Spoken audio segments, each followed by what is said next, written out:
வேலூர், காட்பாடி உள்ளிட்ட 6 இடங்களில் திமுக பொருளாளர் துரைமுருகனின் கல்லூரி மற்றும் வீடுகளில் வருமான வரித்துறையினர் திடீர் சோதனை மேற்கொண்டு 23 கோடியே 50 லட்சம் ரூபாய் பணம் கட்டுக்கட்டாக பறிமுதல் செய்து விசாரணை நடத்தினர்.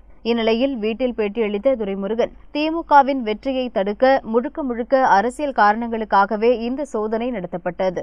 வருமான வரித்துறையினர் வந்தார்கள், என்னிடம் கேட்டார்கள். அந்த பணம் குறித்து எங்களுக்கு சம்பந்தமில்லை என்று கூறினோம், சென்றார்கள். தேர்தலுக்குள் இன்னும் 15 இடங்களில் திமுகவினர் வீடுகளில் வருமான வரித்துறையினர் சோதனை நடத்துவார்கள். இந்த காரணத்திற்காக தேர்தலை எல்லாம் தள்ளி வைக்க வாய்ப்பில்லை என்று கூறினார்.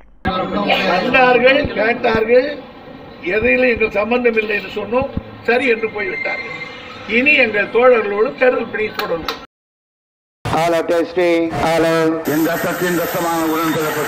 என் உயிரினும் மேலான அன்பு உடன்பிறப்புகளே, செய்வீர்களா? நீங்கள் செய்வீர்களா? அத்தனை கட்சி கூவி அழைச்சு இன்னைக்கு கூட்டணி சேர்த்திட்டு இருக்கிறாங்க.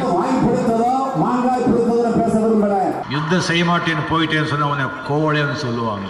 आप में से किसी ने कहा था कि Rafale CEO has said people of Tamil Nadu are remarkable. தேர்தல் திருவிழா 2019 6 பக்க எக்ஸ்க்ளூசிவ் தேர்தல் செய்திகள். தினமலர் நாளிதழில் தினமும் சில செய்திகள், சில படங்கள், சில தகவல்கள். தினமலர் நாளிதழில் மட்டுமே. தினமலர், உண்மையின் உரைக்கல்.